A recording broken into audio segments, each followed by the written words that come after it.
What's up, you guys, and welcome back to the Project Manga podcast. I'm Noxie. Your boy Kiko. Eagle. And we back with another episode of Tangential Tie-Ins. We're joined by a very special guest today from Anime Summit, another anime podcast out there. The good buddy Sam. How you doing? Good. I'm doing great. Yeah, that's Glad to have you. Yeah, thanks for coming on the show. Yeah, I had sex earlier, so like I'm in a good mood. Hey, That's how you do it to him. that's good. Not me, so I'm mad. And I'm about to yell. That's good energy. My wife's waiting. It's all right. You know. Oh, That's God. incredible energy to bring to the episode for sure. Hell yeah. Sam has been an incredible help with and just amazing when we were in the startup of the Project Manga podcast. Just super welcoming into the whole podcast like situation when we were just starting out. I had a lot of like questions and concerns and whatnot, and Sam helped me out in a really great deal there, and just welcomed me into the Discord community for Anime Summit, and just made it, you know, like it feels so loving and so we feel so accepted. You know? Community. Yeah, absolutely. So, yeah, why don't you go ahead and tell our viewers, you know, a little bit about Anime Summit and who you are. Yeah, no, I'm Sam. I'm from the Anime Summit podcast. We've been a podcast since 2015, since the summer of 2015. And so like it's like July 4th, I think, is our birthday. So like this past July, we've been a podcast for 4 years. A veteran in the game. Yeah. So at first we were kind of just like, we've made some like pretty big changes since then, because like the guy who started it stepped down like a year and a half in. Mm-hmm. Then the guy who kind of took his spot with editing and running the Discord stepped down end of 2016. And I just was like, that whatever he had going on, you know, he had some life things going on. Mm-hmm. And we hadn't put out content in like 3 months, and I was like, you guys, we got to do something. So I just stepped in and did it, and now I do it, and now I've been Run trying that to shit. Yeah, you know, like I don't want to like be like, oh, I'm the lead host. That's not what it is, you know. I've been doing like, I've been going over here, networking. We got this cool like fan dub group. Ooh. We guested on them because I was reaching out to people, you know. Yeah. So whenever things like the opportunities like this came, like I'm friends with Daniel, and Noxie's friends with Daniel. So like he's a mod on Project Manga's Facebook. Yeah. And Daniel always knew that I was doing Anime Summit. Yeah. So he invited me to be part of that Facebook group, and that's when I was like, oh, you guys are like not just a Facebook group, you guys are doing some shit. Yeah. Daniel linked us. That's right. And it was just all love, like right away. I remember that. And I remember when we first like kind of like made like the announcement, you know, like we're thinking about doing a podcast. Sam was like one of the first ones that was like weekly Shonen Jump coverage, like of all the hottest titles coming out. Yeah, dude, like, because I'm on board with that. Yeah. Because I don't read enough manga, you know, and like it was only like this past year when I started the manga book club in my Discord. Yeah. Which is just like, it's just a Discord thing for them to do, you know? They meet up weekly, and it's cool for them. Yeah. And it got me to start reading more manga. Being on here and being on that page is also now getting me to read more. So, hell yeah, that's how I've been part of it. And then Manga. And since I've taken over and been trying to do more networking, we switched over to Anchor from Libsyn. We got on Spotify. Yeah. We've been growing like pretty well, and I started doing the newscasts. Yes, absolutely. And everything like that. So yeah, if you guys don't know about Anime Summit, I'll definitely put a link down in the description for Sam's podcast. It's actually an amazing podcast. You guys got to check it out. They talk about all types of shit, video games and the newscasts. They have a wide variety of topics that they talk about. In the newscast, I try and do like non-anime stuff first, and then I get into the anime stuff. And but yeah, and then the best thing about Anime Summit for me that was life-changing was like a couple years in, like when I started taking over the Discord, I told them that I was like having a horrible time. Everybody in my Discord, they're just amazing. They're Anime Summit. Like I sit behind the mic and I can yell all I want about why anime is bad. But like but that community over there. Yeah. I went over there and I was like, you guys, I'm trans, I'm a trans woman, and I don't know what to do. I'm having a horrible time." And they were like, Right "We on. love you. Doesn't matter." Yeah, come on, we a family out here, and it's one of the best. It's one of the better Yeah. Discord communities. I mean, like I'm relatively new to Discord. I think I'm only in like 4 or 5 communities.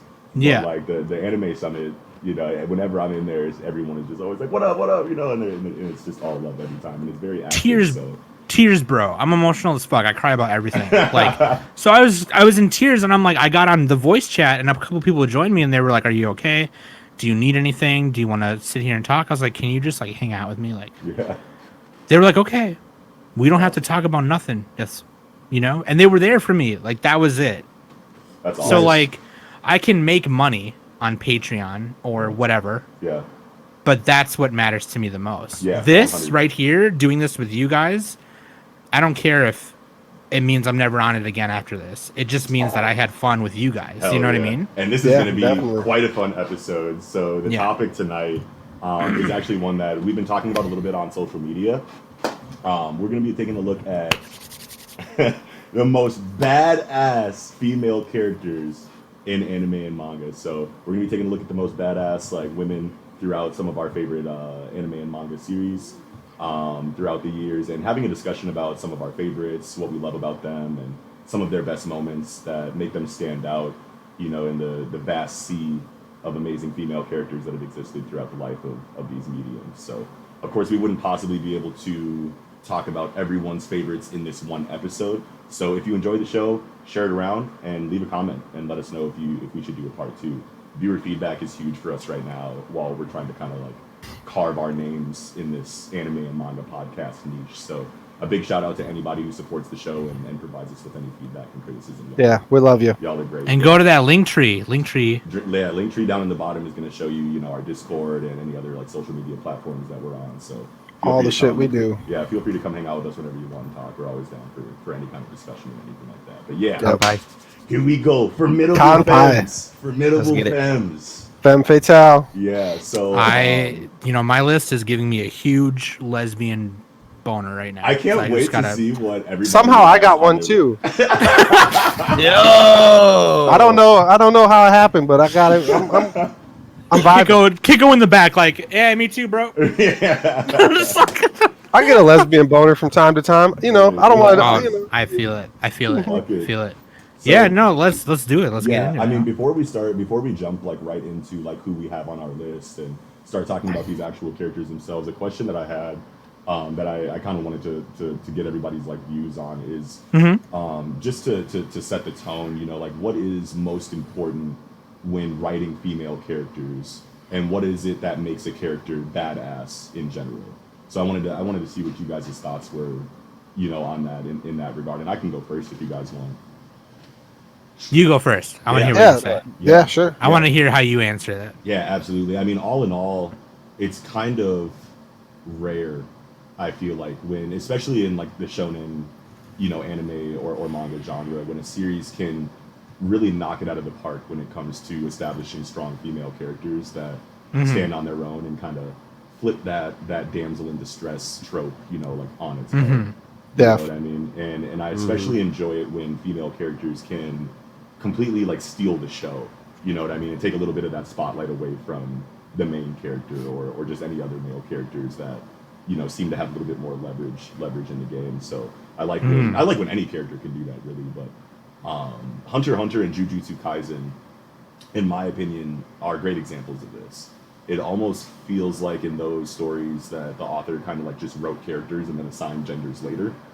You know what I mean? So like there aren't going to be a whole lot of, you know, like damsel in distress type characters in those series because their female presence is so dominant.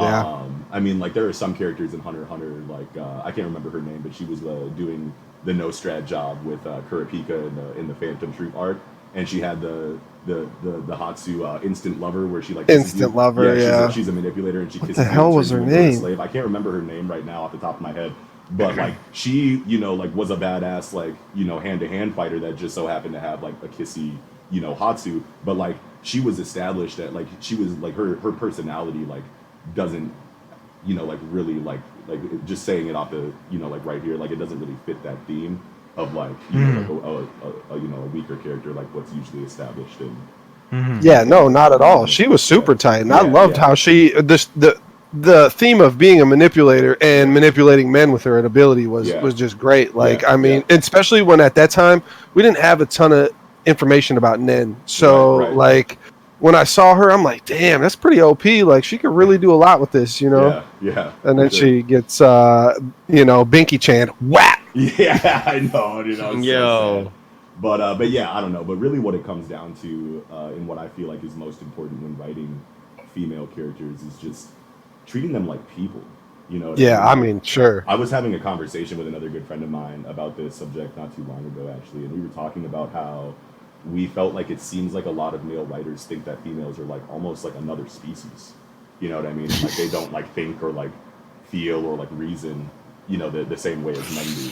You know what I mean? Yeah. So what ends up happening now, like when you write characters that way, is that now you have characters whose entire motivation kind of like boils down to their like male love interest, even if it endangers like themselves or others. And that's my number one thing. Their attraction to like the main male character is the plot device to like it's like their story. Right. Yeah, that was my number one thing. I'm glad we threw that out there, because as long as the character, like any female character, doesn't have that, like that's what's kind of pissing me off with like Charlotte right now in Black Clover. I don't want her to lean on this infatuation with Yami, or not her lean on, the writing lean on that, and because she was such a strong badass character when she came out, So I think it's actually doing not terrible with the last chapter, and we'll talk about that on Monday, or it'll come out on Monday, but but yeah, so like that, it's not as bad as I initially thought it was going to be. I think we're kind of riding the ship on it, but yeah, like I love that character, and I hope that can be salvaged. It looks like it is going to be. I think that's a key thing, is to go against like the typical grain. The tropes for a normal female character would be where like you have some where they try and kind of tiptoe the line. An example I can think of is Sakura, where towards the end of the series he tries to make her badass, but it just doesn't work because of how much he neglected her. You know what I mean? Yeah. And like early on in the story, like it was all Sasuke, and it's like, what are we doing here? And then Sakura is like one of my least favorite. Grain is definitely a key thing in write a great female character and a badass one. Yeah, 100% for sure. When they're just what the hell is the word? When they're just pining over somebody the whole time, it's like especially when they have the ability to be tight. Yeah, exactly. And I'm just so sick of seeing that kind of storytelling for female characters in Eastern or Western writing, really. You see it a lot more like over here in the West, where there aren't going to be like a whole lot of like really strong female leads that like really outshine like the male like characters. You know what I mean? Like you have Wonder Woman, you have like Carol Danvers, like Captain Marvel, and you have like these characters that like shine on their own. But when they're on teams with like other male characters, they don't. It's very few and far between that you really see them steal the show. Whereas over in the East, you know what I mean, in anime and manga, there's plenty of times where we're sitting here like, oh my god, like for sure. Like a good example, and I can start the conversation off with the first one on my list that I wanted to talk about. Akame from Akame Got Killed. Good one. Yeah, 100%. Good one. Good one. Great one. Yeah, absolutely. She steals the show right away from the very first episode, and when Night Raid is going into that that mansion that Tatsumi is like staying at, because he got picked up by those nice rich people that bro, that whole fucking manga fucked me up, bro. Yeah, dude. But yes. And actually, before we go into Akame, just off the top of my head, I can remember now Leone has an amazing scene in that first episode. And I put Death like on. Okay, so I got like a list of like 25 that I picked, but like I'm only gonna focus on like 5 or so. But like just going down the list, like Death was one that just popped in my head. It was like, there's no scarier fucking woman on anything, I think, than Death, dude. Shoot, she's not playing. Right, yeah. Never did, right from the bit jump. But yes, and like Leone right away in that opening, in that first episode, like when Night Raid is storming that mansion and Leone runs into like the father of of the household, and she's got him, you know, like up, and she, you know, she's holding him by the neck and she's choking him, you know, and he's like, you know, like, we're just some rich people, you know, like we take people in and like care for them, like have mercy, you know, and Leone's like, mercy, you know, what's that? And then breaks his neck, you know, like I was like, oh my gosh, this is crazy, you know what I mean? And then like Akame, my favorite moment with Akame is when she is fighting like that one like illusionist. He has the illusionist tape. I think his name is Zenku, and he cast that illusion. He cast that illusion of Kurome, of Akame's sister. You know, thinking that would deter her, you know, from fighting, and she's like, I want to kill my sister anyway. Like, you thought this was gonna stop me? you thought this was gonna stop me? And she slices right through the illusion and slices his throat, like. And I was like, this is how you do badass. You know what I mean? Yeah.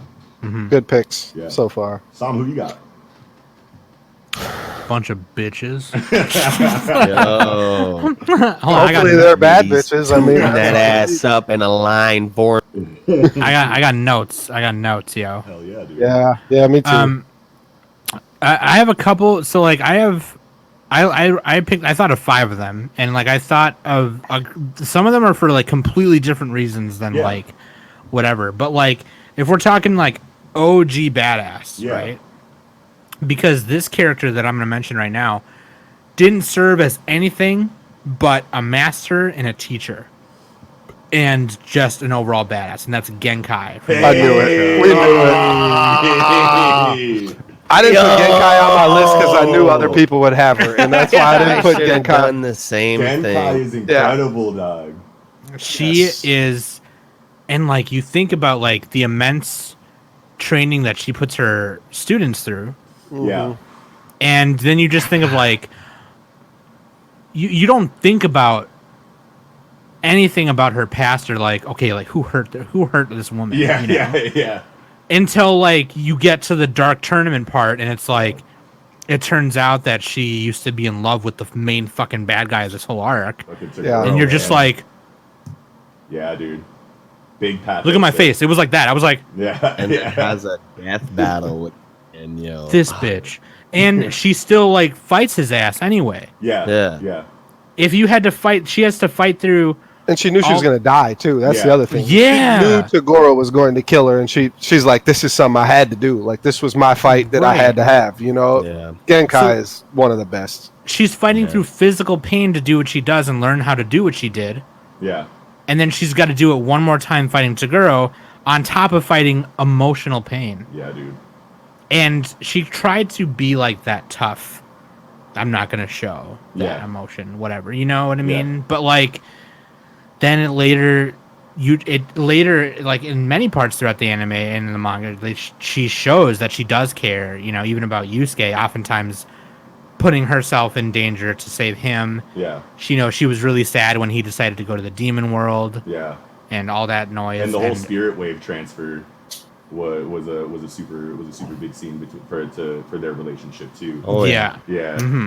And like she's not just like a hard ass, you know what I mean? Like she's emotional too, and this is why. Right. She's everything. She's like the total package, honestly. Yeah, she 100%. is. And Genkai is another character that like kind of seems like, you know, Togashi just wrote a character and then assigned a gender later. You know. Yeah.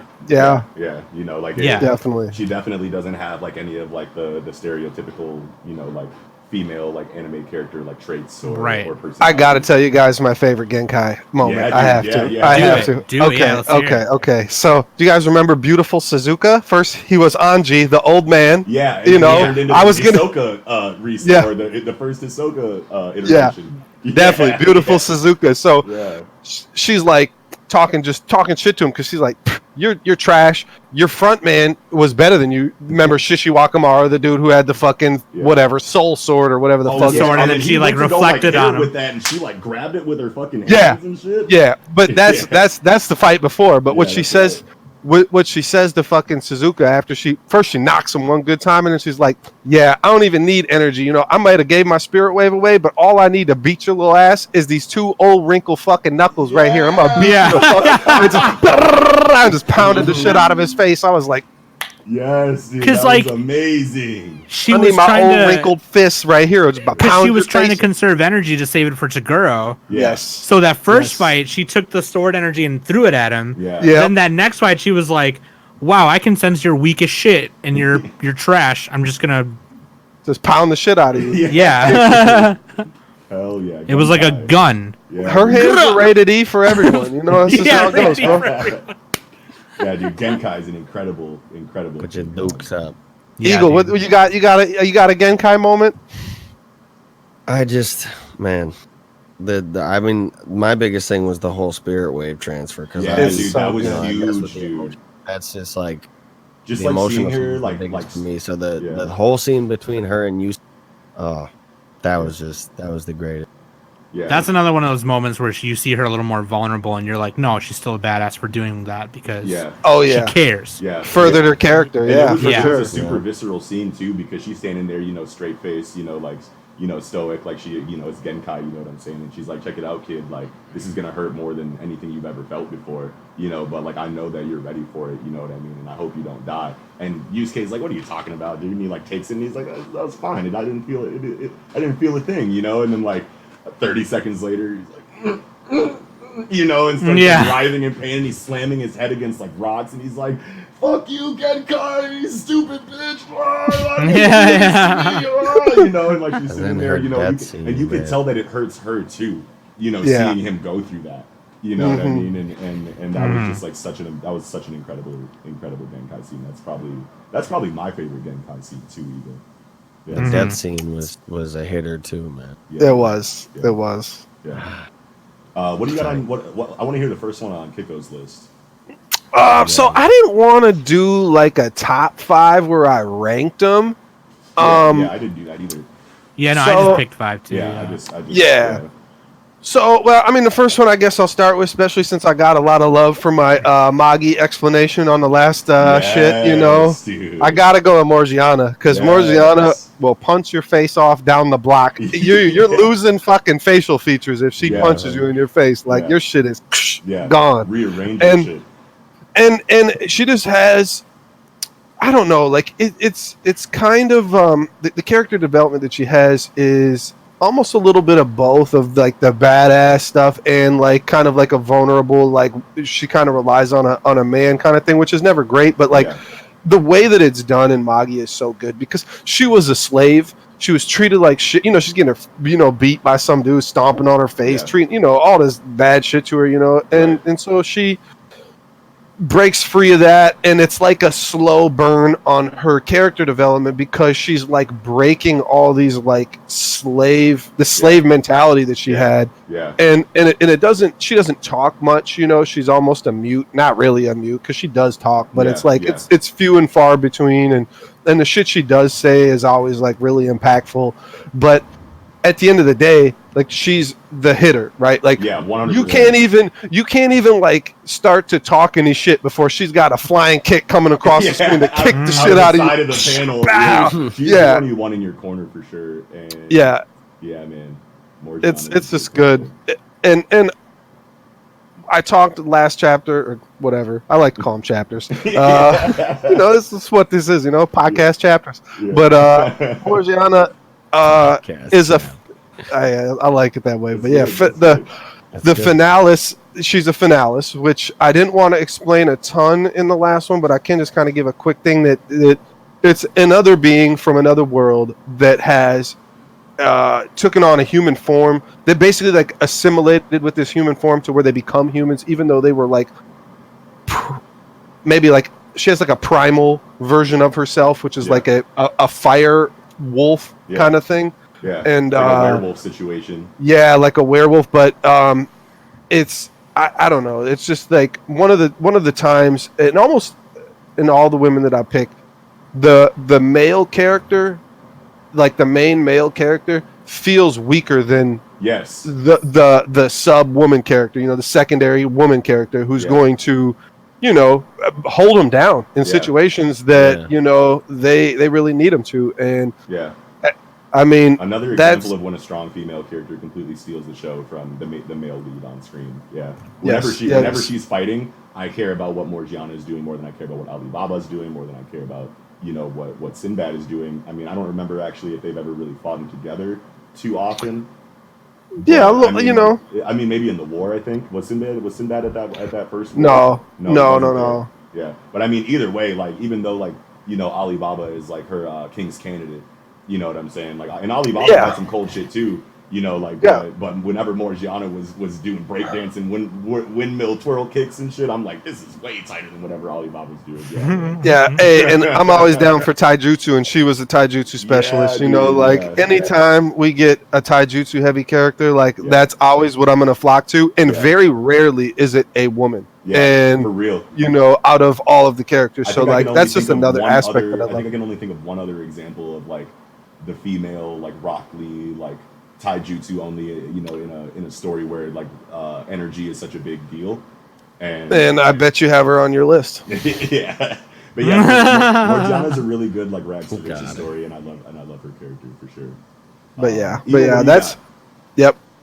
I wanted to talk about Tsunade. Well, and I kind of did base my list around the metric of purely like badassness. So yeah, that's cool. I mean, there's all right. That's fine. That's that's in the title, but right. But is she hot though? Tsunade's so hot, dude. I mean, she is like 60 years old, real. The moment she was introduced, she was like, it was like she had that kind of mystique where it was like, oh, we got to go find her. You're like, oh, who is she? What's she like? And then when you first get introduced to her, isn't it when it's when shit pops off between Jiraiya, Orochimaru, and Tsunade? That happens a little later. Jiraiya meets Tsunade in a bar. Yeah, in a bar with Naruto. Well, Naruto. Yeah, and she's like drunk as fuck, and she's gambling, and you know all this shit. And Naruto's shit talking to her because he's like, "This is who we're getting for the Hokage. Fuck this bitch. I don't give a fuck who she is." Whoa, like, and Naruto's wilding, and she's like, "All right, you think I'm a bitch? And step outside." Yep. Flicks his shit off. And when you're going through Naruto and they start talking about like the Sannin and whatnot, and you're like, I need to know who the other ones are. You know what I mean? Yeah. I feel like Tsunade had the best introduction of the three. Yeah, personally. She came in hard body. Yeah, she came in super hard there. Yeah. And she was always just like, I mean, really, she held the whole village down for the longest time. And then when shit was popping off against Pain, the fact that she was able to spread that slug around and just hold everybody down with the healing was like, oh man, Tsunade. And then the strength, like, needless to say, that is some of the most badass shit I've ever seen. Yeah, where she's like punching up whole slabs of fucking crusts of her. Like, and she has like this like one like scene where she does like this like, you know, like front flip, like somersault, like tomahawk, like kick down and just makes Kankase, and it just like makes this like huge crater and the rocks are like flying up like in a 360. Dude. Tsunade, the way they brought her in, though, that is exactly what they wanted you. They wanted you to be like have Naruto's reaction. Yeah. Because like the way they present her when you see her is like, okay, like she's just a big booby whatever character, right? Yeah. But then like you see her go into action. Yeah. And how much she cares about everyone, literally everyone else. Yeah. That's the badass part. Definitely. Yeah, absolutely. Yeah. Holding your homies down. Yes, well, and she talks about like why Hokage is like the worthless job. I would never want that job, you know. And she's thinking about how, you know, her little brother died and her boyfriend died or whatever, and like she couldn't save him even though she was a medical ninja. And she's like on the scene trying to heal him, and they're dying. And she's getting like flashbacks to that where she's like, yeah, no, fuck this job, you know, like because she's basically at that point when we meet her, she's kind of like, she doesn't care about shit anymore. She's like, a little lost. Yeah, she's lost so much, and she doesn't really know what she wants in life anymore. And so she's like, fuck, I'm just going to gamble and lose all this money, and people are going to run after me. And I don't know, fuck it. Like, fuck them, you know? Right. I'm going to turn their shit inside out because they can't take it. Yeah. I'm going to plunge their fucking buns. Well, and another thing too is like when Jiraiya leaves the village to go die, basically, she wins gambling and she knows something's wrong because she won, and she's like, oh fuck, I won, what the fuck, this ain't good, you know, like So that's cool. Oh Just a my little God, man. callback. Rest in peace, Jiraiya. Yeah, I dude. know, Jiraiya the goat. You know. Rip the guy. R.I.P. For real. Yeah. I thought of that scene where he was leaving, and I'm like, almost tearing up, man. Like, Yeah. Yeah, shit, dude. dude. It's okay. Players cry sometimes. Go ahead and Yo, let it man. out. Oh yeah, shit dude. was I wild. That shit was yeah. wild. Just go ahead. No, I'll wait. Yeah. I cry all the time. moment of Just start bawling Tsunade's an immediately. incredible pick. Tsunade is incredible. Sam, who you got next? Oh, dude. It's you. Let me pick another Oh, one. we can change. Yeah, we can. That's No, fine. Oh. We'll switch it. Yeah, sure. Yeah. Oh yeah. What about you? Yeah. Yeah. Who, me? Yeah, Noxie. Yeah, you fucking moke. What are you doing? Me, Tom picked his What already. the fuck is your problem? Sorry. Jesus. I'll go ahead and Everyone yell at start Noxie. us off. No, please don't. I'm very sensitive. Psych. Anyway. Next on my list. F in the comment. Yeah, spam F. For my. Anyway, the next on my list is Motoko Kusanagi from Ghost in the Shell. And this. Oh yeah, dude. This is one of the Good first. pick. Like, this was probably like my. This was my first like cyberpunk experience. Yeah. For sure. In anime, and we talked about it, I think, a little bit on the original tie-in episode about the classic anime. I don't remember how long we touched on Ghost in the Shell, but I do remember when I went back and watched that episode how I didn't get to talk about how she was my favorite character and why. So I get to do that here, so it's fine. But she is another character, that kind of seems like the author wrote a character and then decided, assigned a gender later. And we see that actually in application with her badassery in this one moment that I want to bring up here.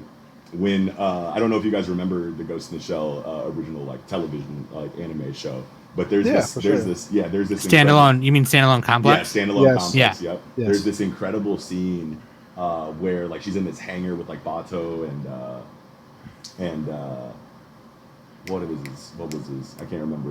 Togasa. Yeah, she's with Bato and Togasa, and they're in like this hangar, and like Bato is like having a beer and like working on like one of their vehicles or something like that, and like they're getting into like kind of like a little bit of an argument, and Bato makes a comment to her, and she's like, hey, like you're acting a little bit too macho, like why don't you stop trying to look like a girl and like switch over to a male chassis, so you can be a little bit stronger, and Kusanagi's just like, what? Square up, bro. And then they kind of like square up for a second, and she's just totally cool, like calm, collected, and Bato's like, I totally burned her. And then when they go to like go fight, she like hacks him, like into him or in some kind of way, and makes him knock himself out. Yeah. And just he one shots himself. And that's just like one of the most. That's just One shots himself. Yeah, he literally. I remember that. Yeah, he literally just That was jaws cold himself blooded. after making like a super, Snide remark, about like, oh yes, go ahead and switch over to a male chassis, and and then maybe you'll be a little bit tighter. And she's like, word, bro, why don't you go ahead and just knock yourself out for me? And he jaws himself and it's over with, and then she walks out. I think she says some other cool shit like after that, and then just like walks out. And I was like, that's one of the most badass female character moments. It might be like one of like number one most badass female character moment on my list, but. I really love the Major because she is her entity, right? Yeah. Is you could say is genderless, which I love because gender non-conforming shit is my favorite. Yeah. But she still decides she still makes that choice to be put in a, I guess you would say a femme body. Yeah. And that's why it's badass. Yeah, for sure. 100%. Right? Yeah. So it's like, because it's like Bato says, like, oh, why don't you put yourself in beefy, huh? Yeah. And like that moment happened, and it was like literally the definition of eating your own shit. Yeah, exactly. Straight up. Like it's way better in a female body because I can make you look like an idiot the way I just did. That's like rolling, like you about to haymaker a dragon in D&D and you roll a 1. That's literally what that is. Yeah.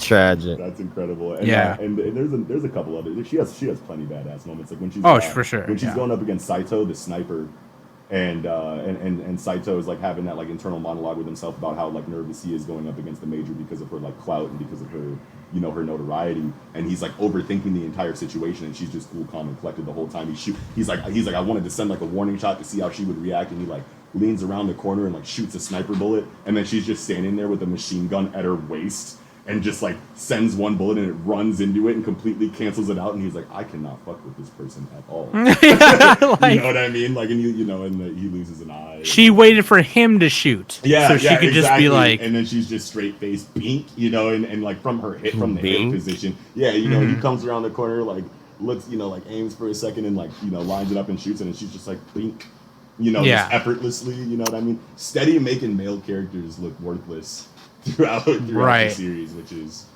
just amazing. Hell yeah. Who's next? Good stuff. Sam, I mean, if we're gonna stick with the same order, I mean, we could move it up too. Either whatever you want to do. Didn't Sam have the major? No, I did not. That was that's Noxie. Brought her up. I had Kusanagi.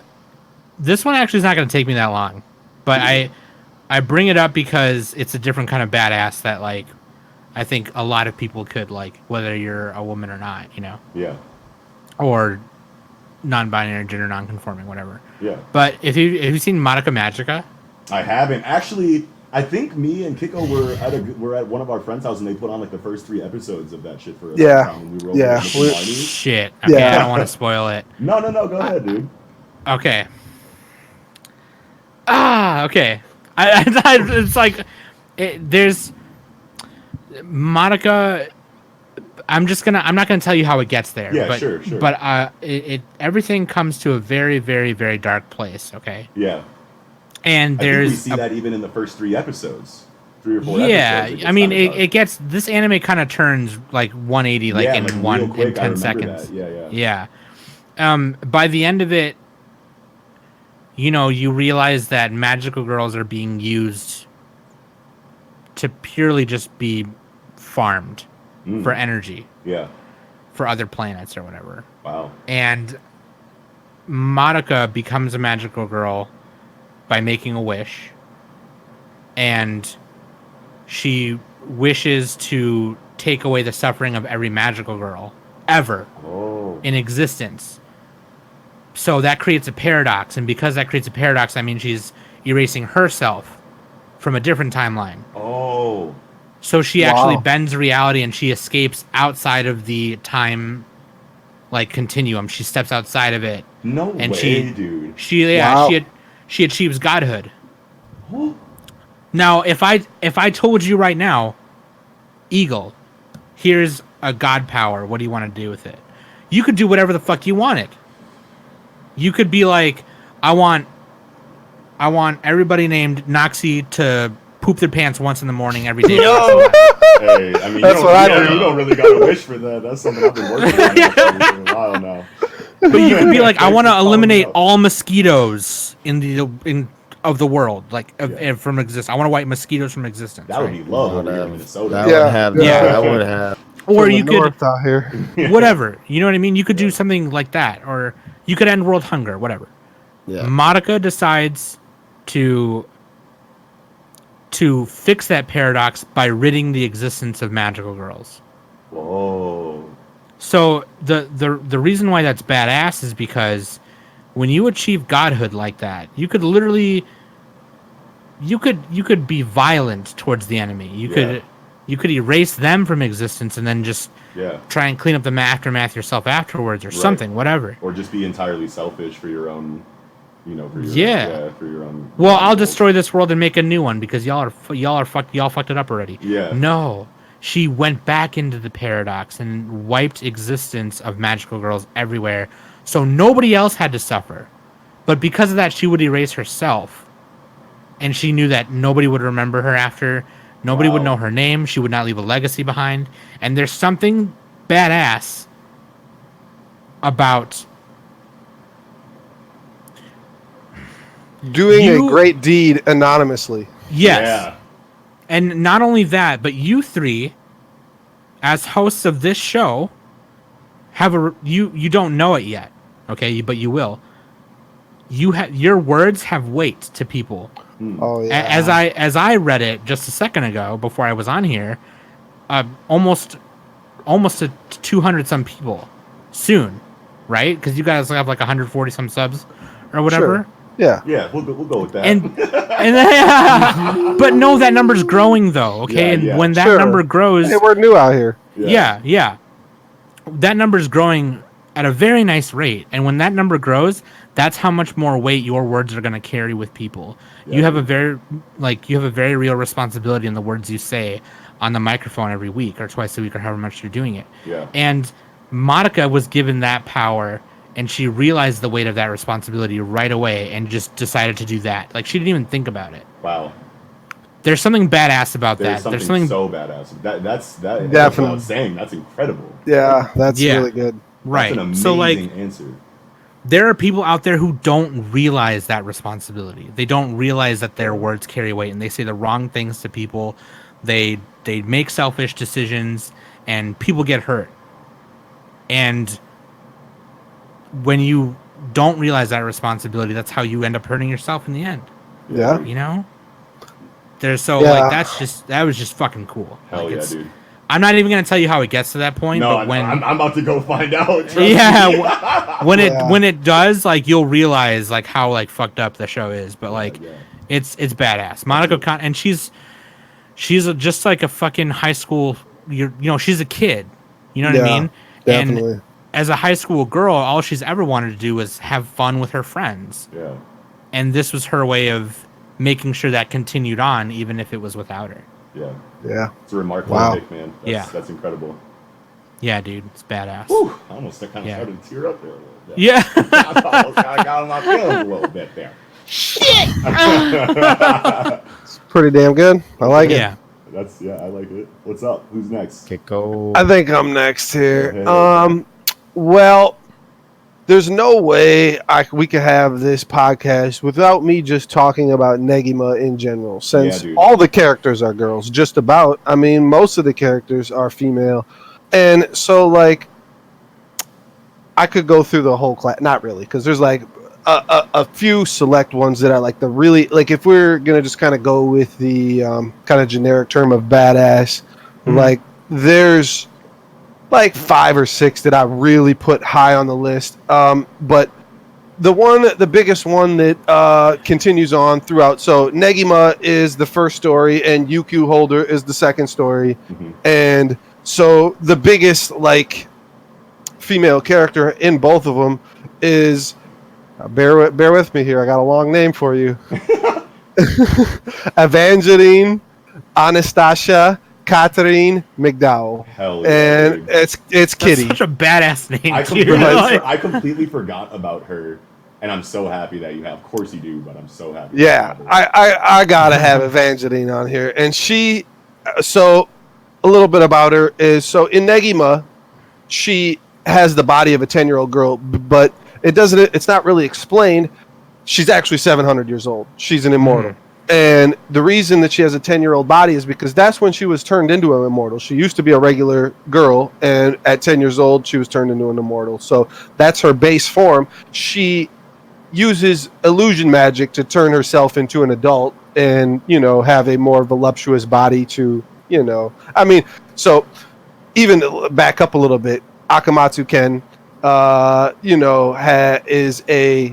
he had a harem story before Love Hina. Love Hina is his big one that he blew up off of. Yeah. Mm-hmm. Then he went to Negima, and so he was kind of put in a harem writer box here. He's in this box. He can't fight out of it. So Negima starts off as really harem heavy and turns into a shonen, where UQ Holder is almost full shonen at this point. You know, he wanted to do something different and kind of pulled the rope-a-dope on him here. I'm gonna write this harem shit. So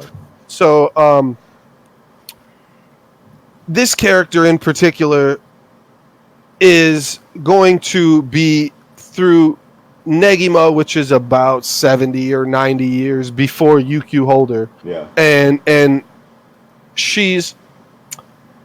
Negi is the main character of Negima, and he is a 10-year-old boy who's a genius magician. He's actually a magician where magery is secret to the world, and He is just a genius in every way, and is a teacher, a 10-year-old boy who's teaching 14, 15-year-old girls, whatever it is. Like he's like a first year high school teacher, or maybe it's last year of middle school, whatever. Yeah. So he is, this genius who can do all this stuff, and he's starting to learn throughout this story that this school he's teaching at is not normal, and neither are these girls he's teaching, even though they act like normal girls, like in a lot of things. And so Kitty, Evangeline, whatever you want to call her, she has many names, because she's really like almost the pinnacle of immortality. She's one of them, very high. She's a vampire, right? Yeah, it's yeah. And so she's not a pureblood vampire, but that will come into play if you read that. Negima and Yukio Holder are one of the most underrated stories ever, and it's hard to get through Negima early because there's a lot of harem shit. If you're not into that, I mean, hey, I'm like full shonen, dumbass, try hard, like I want I want dumb boys punching each other in the face repeatedly, Fucking yeah. Hey, but this story like caught me right away, and I mean, I have my sister to thank for it. She's like, no, just read it. You'll thank me later. It's kind of tough. I know it's going to be tough for you to start, but just stick it out. And I did, and it was great. Shout out to Trina, man. Yeah, she should be here. But yeah, this character is top tier magician. She is a immortal, and she's trapped in this school in the old story in Negima, and teaches Negi higher level magery. Basically, he has like base level magery, and she teaches him that. And so then we fast forward to Yukio Holder 90 years later or whatever in the story, and she is the leader of an organization of all immortals, and they have all different types of immortality. So some are weaker, some are, like one I'll just give an example of is there's a Jinbei in there, and he became immortal because he got stranded when he was out to sea and found an island of mermaids and was killing mermaids and eating their flesh. Wow. And mermaids have like this really long lifespan. They're not immortal, but since he ate so many of them, he got an immortality that's a very weak immortality where he can get cut and his scar will stay, whereas a lot of people will be able to, regenerate, like Kitty. And so she, I don't know, just embodies badassery in so many different ways. Yeah. And like, there's a lot of people that come and try her, and she like one-shots people constantly, and it's just a lot of stuff like that where she really, I don't know, she's like the pinnacle of strength in this show, kind of. Like there's some other people that are on her level, but like a lot of the time in this series, you really feel that she's the top tier. And it's very rare when like there is a female character that is like established as one of the strongest, if not the strongest character in the whole show. So like, whenever she's definitely whenever we see that, it's really nice. Like Estith is another good example of that, and Kame got killed too. So characters like that are huge too for well, when you're 700 years old too, it's kind of like she almost kind of has to be. Especially with like who's old like that. But she doesn't let it like mind break her, like she's okay with it. She's like, no, I got this. It's well, and that's a lot of the story is that it was mind breaking her early, and she overcomes it, through a lot of stuff, whatever. But I just had to talk about Negima and Yukio because all the characters, especially in Negima, all of them are women, other than Negi, basically, and Kotaro. There's like 2 dudes that are cool, and Fate, I guess, so 3, and Fate's a bad guy in there. He's a bad guy early, cool and as fuck, though. Yeah, he's a complex character. But anyway, like I just want to 4 other characters that don't like just quickly that were in the class that are also badass female. Setsuna is the swordsman, where her Pactio with Negi is 16 blades that float around her. She'll just grab one and just, or she's like make him attack you. She's like the Urza before Urza. Yeah, definitely. Yeah. And then we got Kaede. She's a ninja, and her Pactio artifact is called Tengu Cloak, and it's stealth. Like she can stealth herself like Harry Potter, or she can use it like Owl. She can use it like Owl from Hunter. Yeah, where she can just put shit in it because it's another plane. It's like, you know, when she goes in there, like she's gone. It's not stealth really. Like it's like another plane. But actually, think of it like Blue Nose Fruit, the Door, where he can see out there, but he's in another plane. So like he is moving, but it can also absorb enemy attacks. Like she could just suck that shit up and gone. Yeah, that's super tight. Yeah, that's and then badass. And Noxie, here's your probably be your favorite here is Kufei. Is she teaches Negi Kenpo, and once she gets her Pactio with Negi, it's Ruyi Jingu Bang. And Journey to the West, baby. You gotta have it, you know, like she's got power pull. She's got power pull, and it's just like Sarutobi's, where it doesn't just extend in length, it can extend in width and in size in other ways. Which is just like Jin Mori from the God of High School too. Yep, Jin Mori. Yep. And then last one I'll just have, she doesn't have a Pactio with Negi, which was tight because, you know, all these girls have Pactios, which is, you know, whatever, becoming his, kind of like with Morgiana and Alibaba, it's like his household or whatever. And Mana is a demi-human who's half human, half demon, and she just runs with guns, and she's a sniper. And not only will she just like snipe the shit out of you with like the best marksman possible, she'll like physical fight you with guns in her hand while shooting and fighting at the same time, which is a really like cool dynamic with that. For sure. But yeah, like Negima has to be on this podcast since for sure. And I knew that you were going to bring some Negima shit to it. Negima, but that's. And I could talk about the girls in that story forever because there's a bunch of tight ones, but I just wanted to throw like my favorites out there real quick, and I'm gonna include those 5 girls all as one choice. Sorry. Yeah, that's fine. That's good. That's real good. So you get 5 for 1 deal. 5 for 1. Oh yeah, that's the kind of deal I'm trying to work out with my wife later, but probably not gonna go well. Yo. I will. Hey, if you need tips, I will tell you. You and I will talk after. We'll talk after. All right. Yeah. Oh, okay. What's up, Eagle? I think someone I want to talk about is Rebecca from One Piece, and like I know while One is notorious for like having some of the worst written female characters. Yeah. In a lot of cases. Yeah. Where they're there. very tropey and piney and all of that. So, but what's really badass about Rebecca and her character, the way it's written, is where, you know, obviously the country was overthrown by Doflamingo. Yeah. They usurped her dad, or her grandpa rather, and basically took them out of power, stacked everything against her. Like he had her as a slave in the Coliseum. Yeah. But she was like, I'm gonna fight my way up. Yeah. And take it over, but I'm not gonna kill anybody in the process.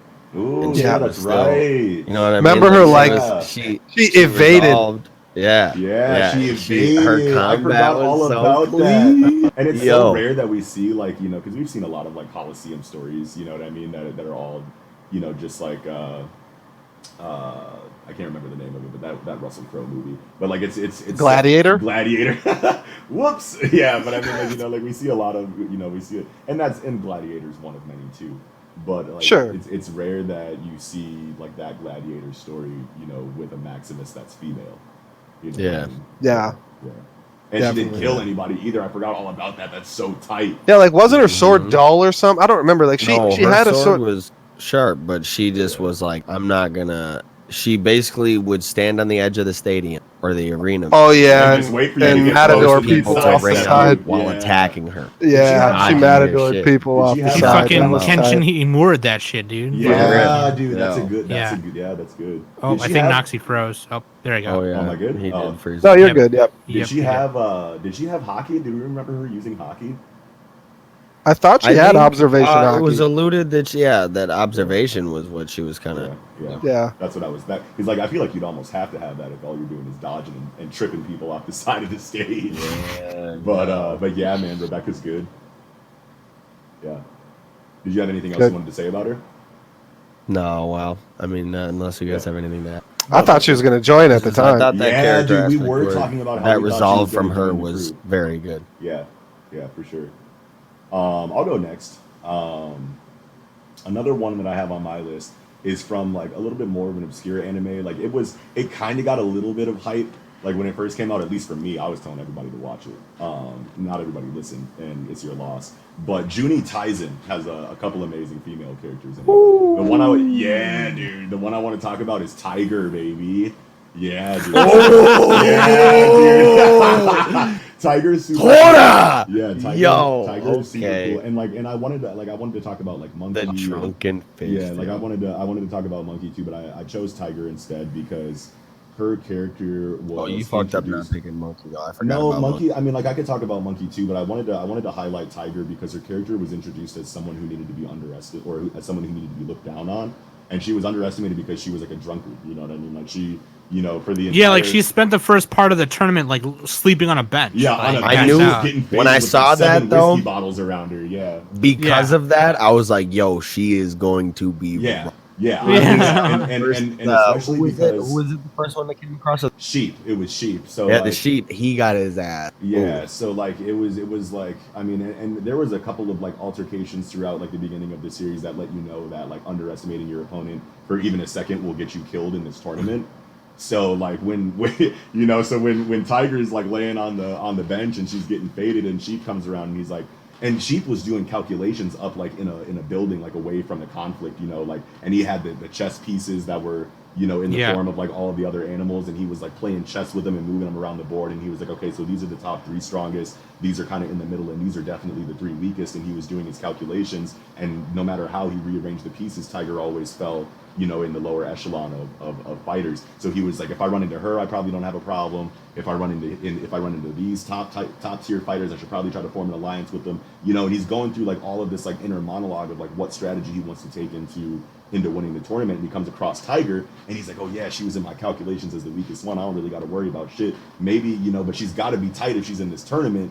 So, like I don't really got to worry about her. Maybe I can like rally her to my cause and then like deal with her like quick, fast, in a hurry whenever she's like not useful anymore. And he's like having that whole talk, and then he goes up to her and he tries to like persuade her to like join in his like team, thinks that he can take advantage of her because she's drunk, and she's like, shut up, old man, like I really don't want to have to kill you. And she's still and she's still drinking and shit. He's like, oh, this girl is so stupid, like she's so drunk, maybe I should just like walk away and like leave or whatever. But then I can't remember the point in the conversation that makes Tiger activate. I think she just woke up and decided to stop drinking and do something, but she literally just stands up and blitzes him with like a shundo like flash step and takes his whole shit off. And like she gets in like the crouching tiger stance where she no, that's she. I don't think she does. I don't remember her going into a stance when she confronted Sheep. I remember her just like getting up and like yawning and then like wiping like some booze off of her mouth, and then the next thing you know, she's like behind him and his like throat is gone. That's how. But no, she definitely goes into that stance like when she's doing shit with like Bull or Oxlater and like and whatnot. But that was that's definitely a thing. But I feel like because it was so like out of nowhere, like how badass she ended up being after you were like led to like underestimate her for so long is why she made my just like jaw dropping holy shit moment like that is why that anime did a really good job of fucking with you. Yeah, I dude, I should finish Juni Tyson. You had no idea how you couldn't predict a single episode or moment in that entire series. It was crazy because like we did that for that when that premiered. Was it like 2017 or 2018? Summer 2018? I think it was 2017. Yeah, I think it was 2017. Oh, you know what? It was winter. Or no, it was fall 2017. Yeah, that went into winter right. or whatever. Yeah. But like when you think about it and you go back and remember scenes, you start thinking of things that should have clued you in. Yeah. And one thing I remember about Tiger is like, okay, it should have clued me in that the fact that she had literally damn near 10 like liter bottles of whiskey around her and she didn't succumb to alcohol poisoning. She was just asleep. Oh, so that didn't tip you off that she was some, you know what I mean? And I felt stupid. I was like, okay, well, like she's like super skinny, like maybe like 100 pounds, you know what I'm saying? Like, and they led you to believe that Dragon was probably gonna win, or not Dragon, but Ox. Yeah, for sure. And he was slaying people left and right because he was like, I'm rich, bitch. I don't got time for this. yeah, and he was raw too. Right, yeah. And like he was so tight to the point where, like, even though they were hyping him up as like the genius, like killer, you know, who was definitely like in favor to win, like, even though you knew that meant he wasn't going to, you still felt like he was going to because he was that tight. Yeah. Right. Yeah. But yeah, no, I agree. Tiger is badass. And she's not like she's not very attractive in the sense of like, I mean, personality wise, like she's brash and vile and alcoholic. And this is kind of like, and then you get her backstory. But that's another reason why it's like it kind of breaks that female written character stereotype of being like sexy and hot and whatever and intelligent and whatever. Yeah, even though she's like scantily clad. Okay. So next one on my list is Tiger. No, I'm just kidding. Okay. This next one, dude. You know what? Can I do 2 in a row here? Yeah. Just because one of them is like I'm not even going to talk about it. Okay. Yeah. Go ahead. Ryuko Matsui. From Kill la Kill. Yeah, dude. Because there's something to be said about shaming women for wearing less. Yeah.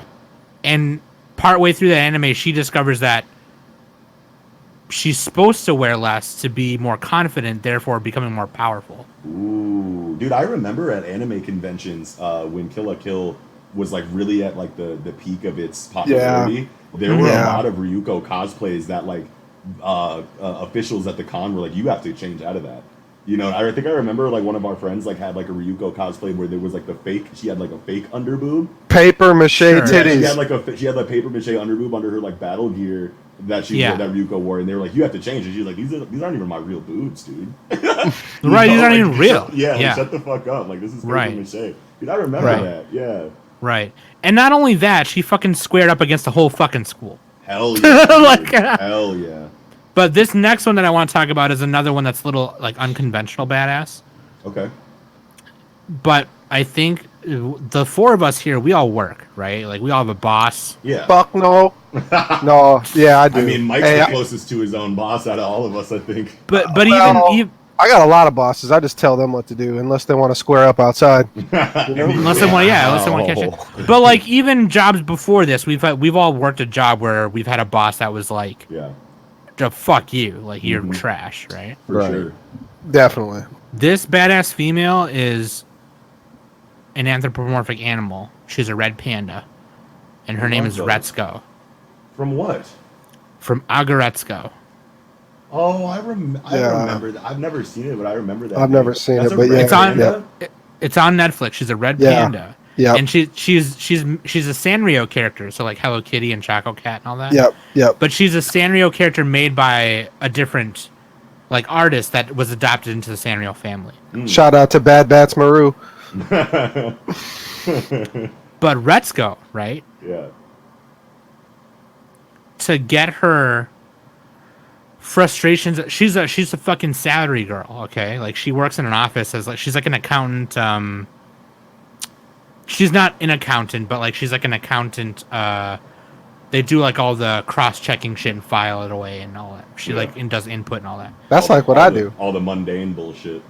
That's like what I do. Yeah. She's like on a little team with people, and her boss is like this big fat pig, and he's just the biggest dick. He goes golfing. He's a fatty. He smells. And Smells. You know? Damn, why are you talking about me like that? Fucking shower. Yeah, like he walks by and you're like, oh. But like, yeah.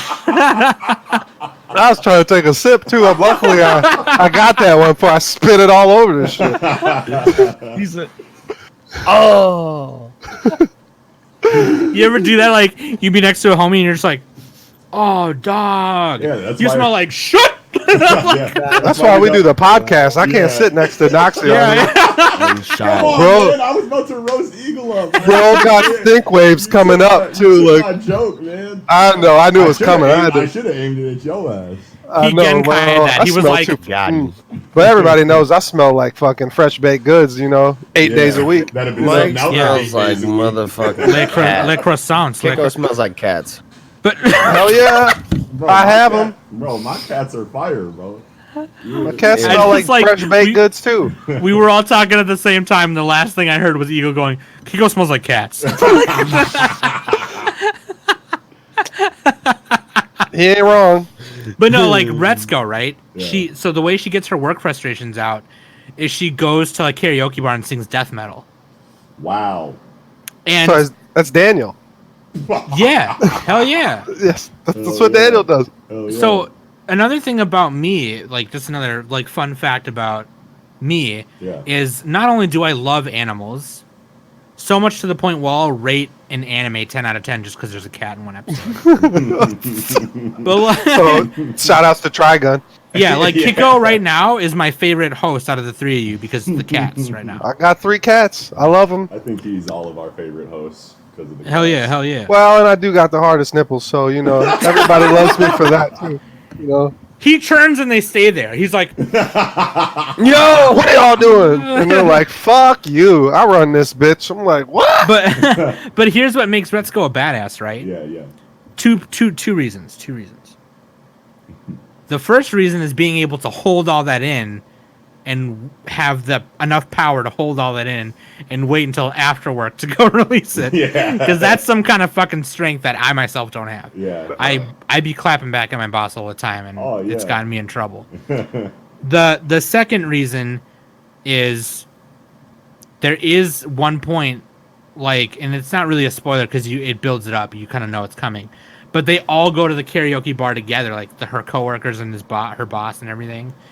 And he like starts, they like do like a rap battle, and it's like, oh, try and rap battle against him, and they're legit insulting each other. And she finally just goes, you know what? For these next bars, I'm just gonna go death metal, boom. And then she like lays into him, and man, and she raps at him with death metal lyrics. Yeah, it's just like she does like some new metal shit, and like, and I gotta tell you, I love animals, but I also really love music where I love hardcore music a lot and death metal. I love black metal. I love violence music. Yeah. And the combination of just like the little cute panda and the death metal is just like, I love that. But no, the badass part is it's relatable, dude. That anime is relatable to anybody who has worked or works. You know what I mean? For sure. Like, and it's just definitely. like, you almost kind of wanted. Regard is like that kind of badass is like, hey, you're standing up to the man that we all are scared to stand up to because he's controlling our checks. So right, so like I don't want to get fired, but like I love that it was relatable in a sense. Like you could still, but it was still kind of a fantasy because obviously like I'll never fucking yell at my boss in a death metal song and telling him to go fuck off. But or I whatever. can get that here with that Gritsuko. Yeah. Right. Yeah. So, I mean, it's tough being a working person, I'll tell you what. But, like, Agratsuko's awesome. She's fucking amazing. That's and she's cute. Yeah. And, like, it's funny because whenever she goes into death metal mode, she gets, like, the angry eyebrows. Her eyes go, like, white, and then she gets a little, like, death symbol, like, on her forehead. Yeah. Oh, that's sick, dude. Yeah, it's on Netflix if you got butt flicks. Now I know. Yeah. It is butt flicks, bro. Netflix is so ass, bro. I know, yeah. I've been using Hulu, dude. Have you seen all the anime on Hulu? It's way better. There's like 10 times more anime. I started Hunter x Hunter on that bitch. Well, and they got sub and dub for most of them. Yeah. So like if you gotta like do some chores around the house and can't like read subtitles, I could throw the dub on and I'm good. Yeah. My wife ain't trying to smack me up when she get home. Yeah. I got my work done. And they do simulcast too, because that's where I'm watching Demon Slayer right now too. Yeah. So anyway, great. Yeah, Zuko's good. Let's all do one more, and then we can wrap it up. I don't want to do. All right. What's me? Well, no, we didn't. We gotta go. Doing one. Yeah, I mean, we got me and Eagle still should get 2 more. I would say Kiko and Eagle, and then one more. Yeah, and after. then one more round. Yeah. I think that's what I meant. Yeah. Thank you. Well, and Right on up then. I have think to. that's what I meant. Thank you. I have to because I have a main event. I got a main event that I need to have. But so before that, so I'll wait on the next little go through. I'm gonna pick a lioness who's not the lioness you guys all think of, and you probably have on your list here and there. I got another lioness. Okay. Kohaku from Dr. Stone. Oh, Kohaku runs shit, bro. Kohaku is the baddest dude. Great pick. I love Kohaku so much, like in so many ways, just because like Kohaku, I love how, yeah, definitely. I love how Senku's always calling her gorilla or something like that. Line is gorilla, whatever, you know. Like, man, that bitch is so strong and will punch my face off, you know. You know, and like right now in the manga, even like I don't really want to know. I don't really want to spoil. No spoilers. I know, because like the manga right now is huge, and she is a G. She's always going down for the squad. She's always going to fight it out. She's not running. Yeah. She's always going to square up and never bounce. Yeah. And she's going to hold all these weak ass men down that she's got to hold down. Yeah. Weak ass Genro, weak ass Senku. Kinro, Senku. Yeah. She's the one you want to get in the corner. If it's smoke, it's smoke. Motherfucking Chrome, Kaseki, all of them. Well, you know, there's some of those dudes can hold their own, but a giant list of male characters that can't do shit compared to Kohaku. Yeah, no, Kohaku is definitely running shit physically in that like Magma. Magma is supposed to be the swole male dude who's supposed to run, and Kohaku will one shot. Kohaku suns his ass. Yeah, and Kohaku's so hard body that she's so hard body that her hair is hard body. They can't even comb her shit. She needs to get like they took the hair tie out of her. It was like it's yeah. Her hair flexed on people like Goku who? Right. Yugimoto who? Yeah, her hair one shots fucking universes, you know. But that's she just like, man, is the embodiment of strength in this series, and it's so good when you have, especially like her. She's like dainty. She's not like swole, you know, but she is swole low key, you know, but just not, you know, the visual's not there because she's, you know, she looks like a regular girl, but that's just not really what she is at all. She will, punch your face off. And I love the series, you know, like where some of the strongest characters are female, because it feels like, especially in the shonen genre, and I mean, you know, that does translate to like boy manga, you know, or like you know, young boy. So I mean, like you're gonna get a lot of like male, you know, like characters, at least main characters are always going to be there and they're always going to be in the forefront. But I mean, like, even inside of that genre, I feel like a lot of authors like miss the mark on, you know, like missing opportunities to, you know, bring in really strong female characters. So like in a genre where like you almost feel like inundated by, you know, like all of these male characters that are in your face at all times, to have a series where one of the strongest, if not the strongest character is female, is just a breath of fresh air. You know, because I mean, like, I love shonen all day, every day. That's my number one genre inside of this medium. But I mean, like, I get kind of sick of all these dudes. You know, like, We fucking sausage fest. What the fuck? Yeah, for sure. You gotta have strong women like it to make it interesting. Like, why would we? You know, like I don't know. Personally, I need a couple bad bitches out here flexing on the men, showing them what's up, and that's what my main event is. We'll see on the next little go round. But yeah, so Kohaku though, just a little bit more. She's got like super sight, you know, like, and heightened like hunting abilities, and that's cool. Like Senku kind of calls her gorilla or whatnot, but she's also called lioness, which I like that she's got that, you know, high level of hunting ability, and she's also likened to a lioness, which does all the hunting and the pride of the lionesses. So.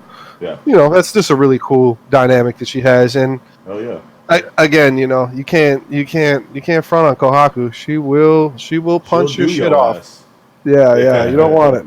You do not want it. Yeah, for sure. But all right, Eagle, let's go. Let's hear it. All right. Well, since we're only doing this one and one more, I'm gonna just briefly one that I won't get to include, which is Maki Zenin from Jujutsu Kaisen. Yeah, dude. And we can touch on, if you guys have others on your list that you just want to like touch on like lightly, like before you go into like your main event for your round, go ahead, dude. Bring them all up.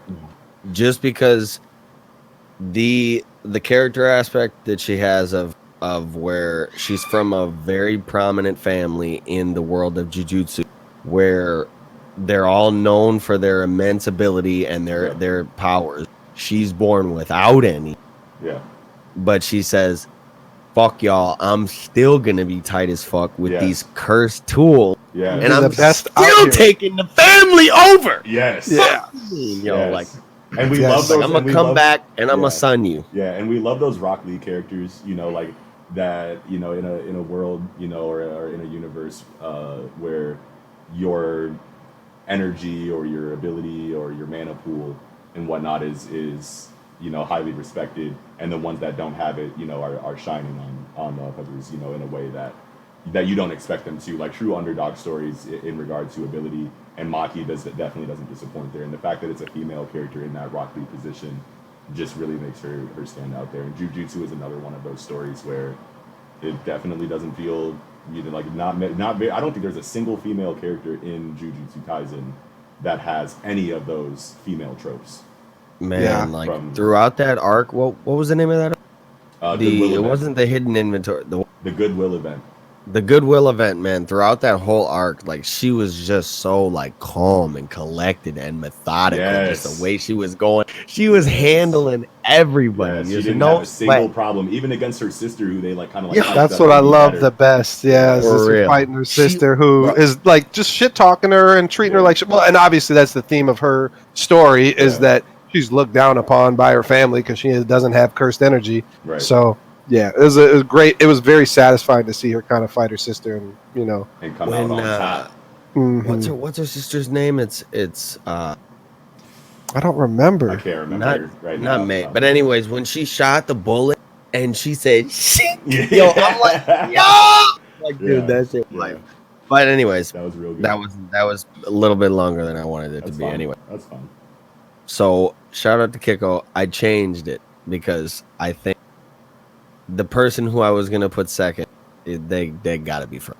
Yeah, they definitely do. And so the person who I'm gonna put second on my list, anyways, is Charlotte Lindley. Yay! Okay.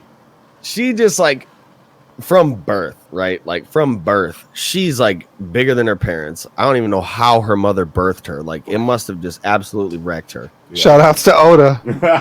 Broken hips. But from 5 years old, she like fodderizes a nation of giants.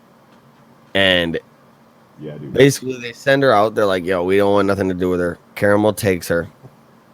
That whole situation happens. But from then on, it's like nothing but like badassery, imposing my will on whoever the fuck I want, and none of y'all can say shit about it. Yes. Like she literally, we got that panel where she was like, agree with me. If you don't, you're shitty and I'm gonna kill you. And like, and that's really what it was. She's then, like, I'm Big Mom out here. And then it got to the point where she's literally going around the world taking any set of cheeks she wants. Literally. she's like, I want to have a kid of that race. Give me these cheeks. We're married. And then I'm throwing your ass out. Yeah. Then you're out of here. Yeah.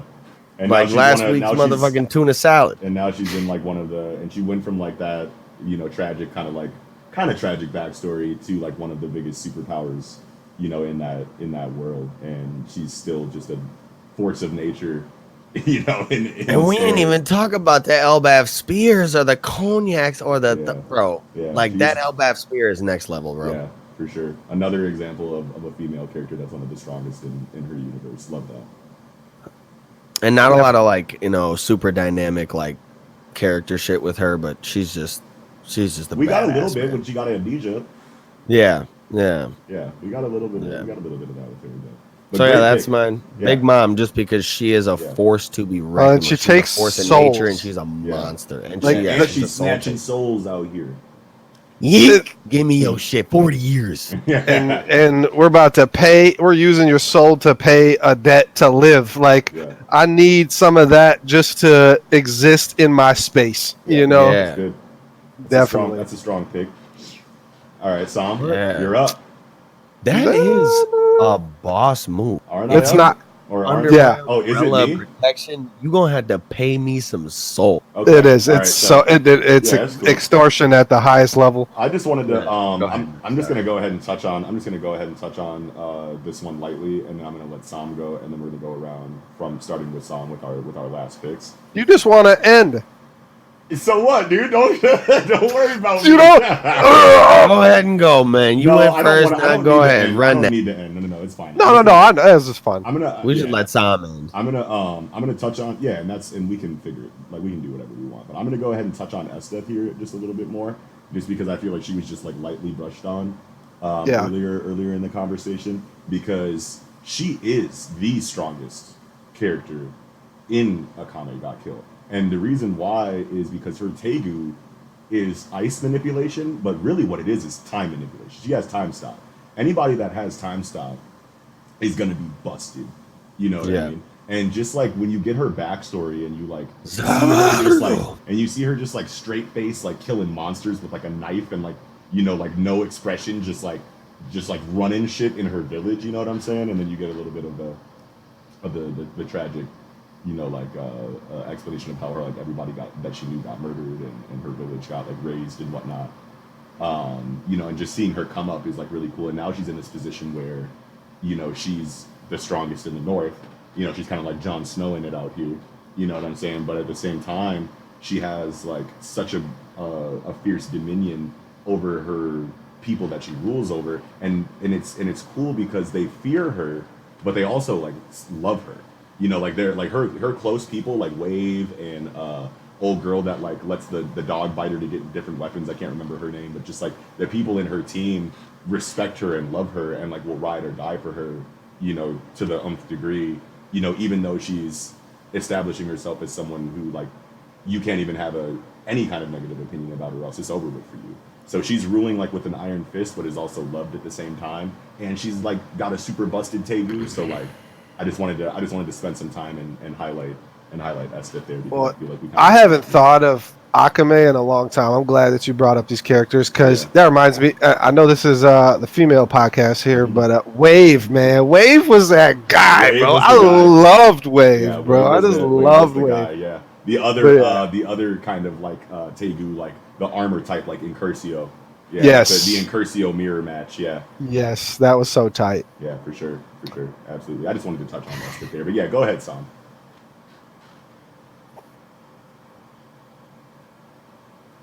Oh, we lost Sam audio. That was me. I was muted. I'm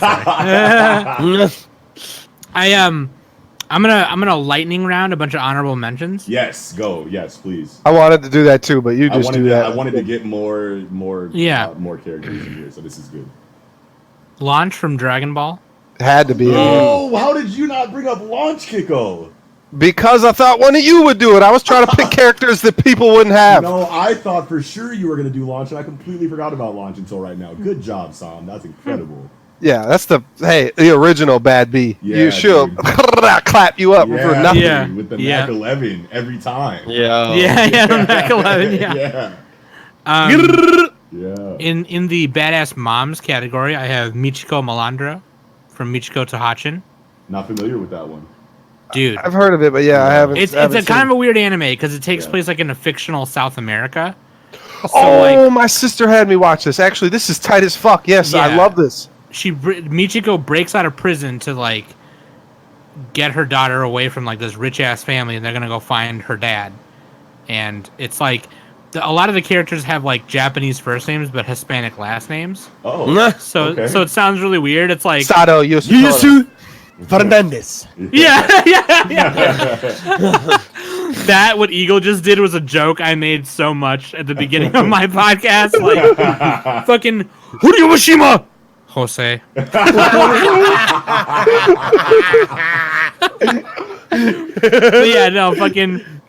Michiko.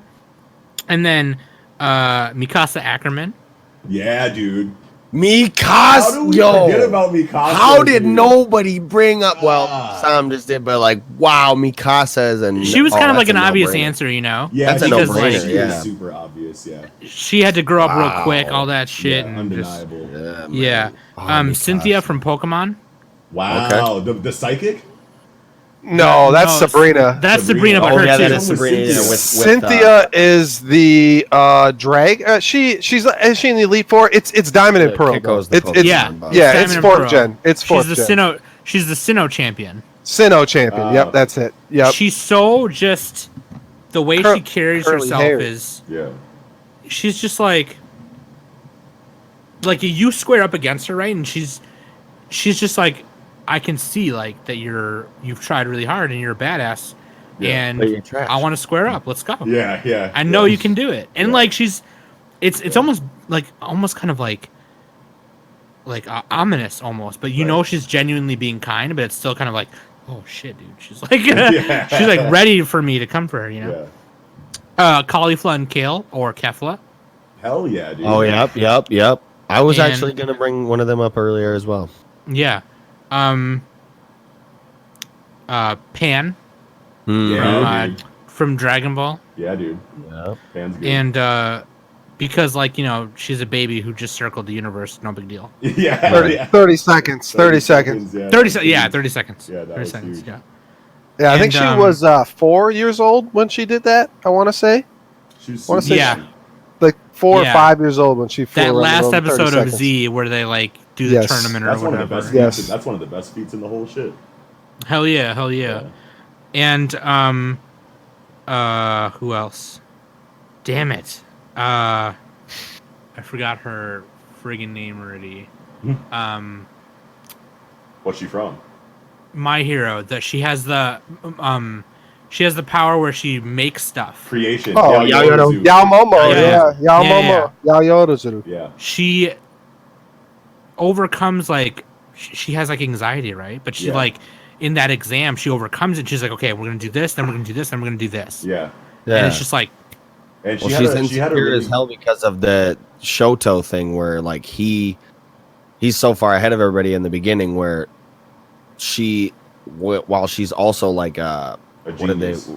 recommended student, where they were recommended by a top hero or something of the like. Yeah. And she's right up there with Todoroki. Yeah. But she doesn't believe in herself like that, and the way she broke through it was super nice. Yeah, that exam where her and Todoroki were up against Aizawa, and they got into a situation where Aizawa had erased both of their quirks, but she had created tools and weapons before the exam started that they could use in case their quirks got erased. She's letting Todoroki run it, and then he's like, well, what do you think? And she's like, I mean, I've been had a strategy to counter this man the whole time. Yeah. But my main, and I don't really want to, we don't even have to touch on it that long because it just kind of goes without saying, it almost kind of seems like another character, but the first female villain in the Z saga of Dragon Ball Z was Android 18. Yeah. And she just that part didn't matter. That she was a woman. Yeah, for sure. It really didn't. Yeah, for sure. Because she was 17 is her twin, right? It could have just been two guys. Yeah. Sure. But it was no, we're gonna make them brother and sister. One's gonna have black hair, one's gonna have blonde hair. Don't matter, whatever. Yeah. But she was still unique enough in her own right. Yeah, for sure. Apart from 17. She's got one of the best. She's got one of the best designs ever for someone who wears modern clothing. Yeah. But the roundhouse kick, she roundhouse and kicked Vegeta and broke his arm and shit, split that way too. Dude, woo! Yeah, I fell in love right there. And he was like, Vegeta's wrecking everybody, and then those three wake up, and then it's over, and then it's just dude. Yes. And because she's an android, she's she's not all machine, but she doesn't get tired. You're right. That's just that's badass. You know? super nice, yeah. But also the fact that she has the attitude that she has and is the way she is and kind of views life the way she does, she's still a fucking mom, dude. Yeah, dude.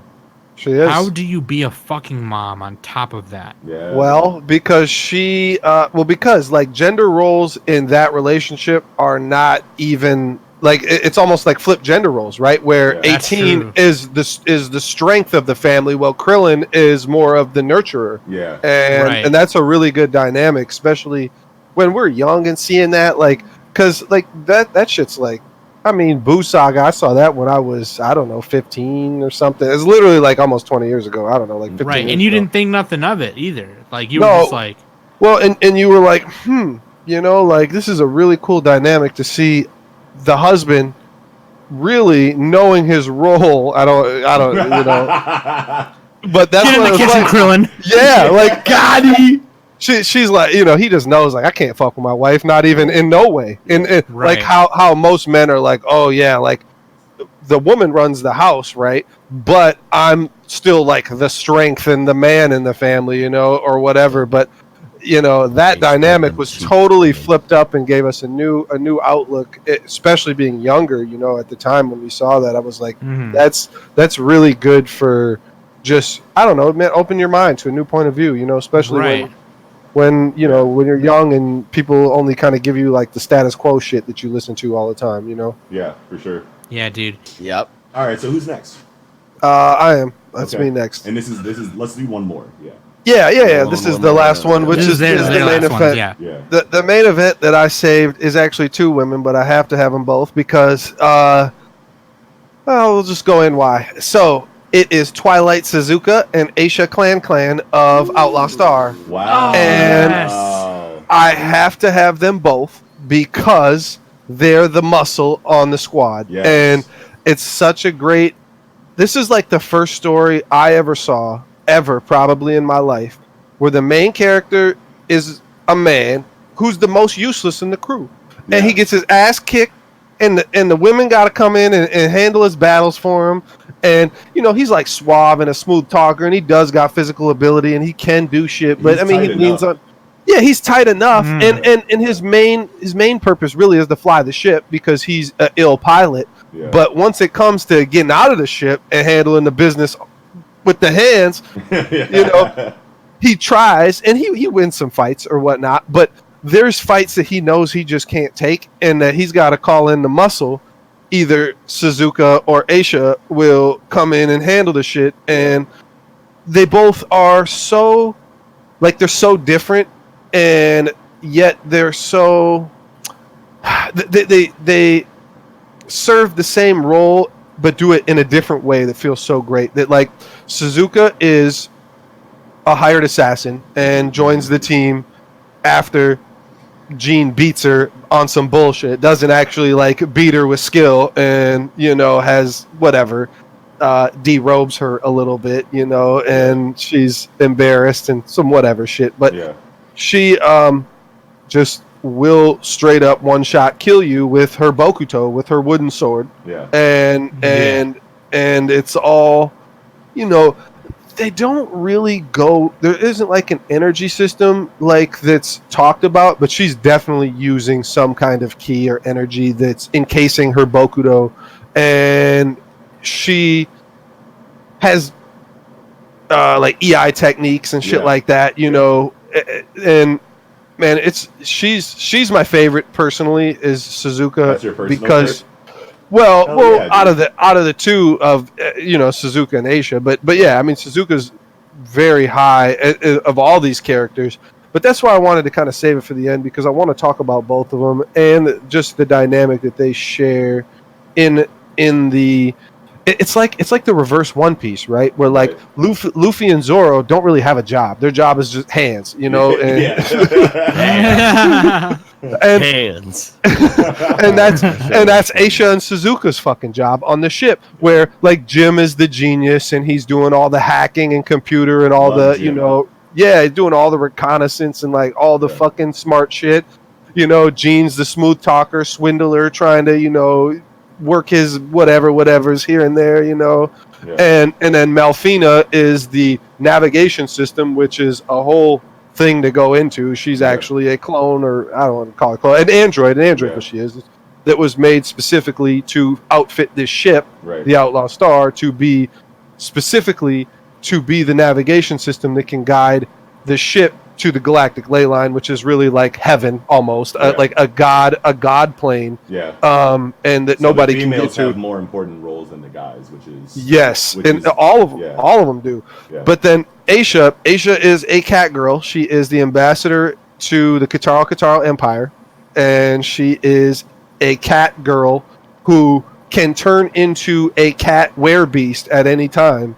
And people always talk shit about the Kataro. They're like, steer clear of them. Don't ever fuck with them. They have wild tempers. They'll just turn on you and bite your fucking head off for no fucking reason.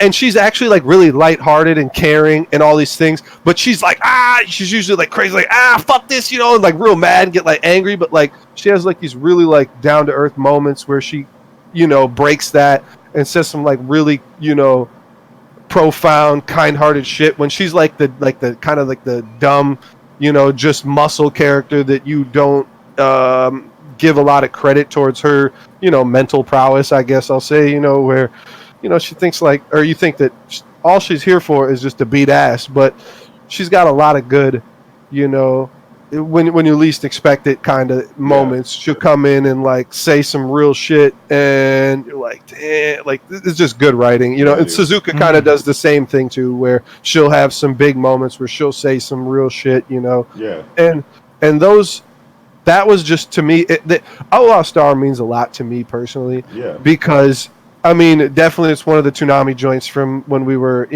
I don't know, 14, 13 when I was watching these shits, and way 2001, 2002 shit, like, when our lives were all changing, like, we had Dragon Ball and now we finally got other shit, and it was huge to me because I just never saw that ever, like growing up, especially in America and the shit that we watch, Western comics or Western whatever shows. Yeah, you never actually got to see, these strong female characters, that are not only, do they serve like a huge purpose as far as the story goes, but they actually are the baddest characters in the story. Like they just are. And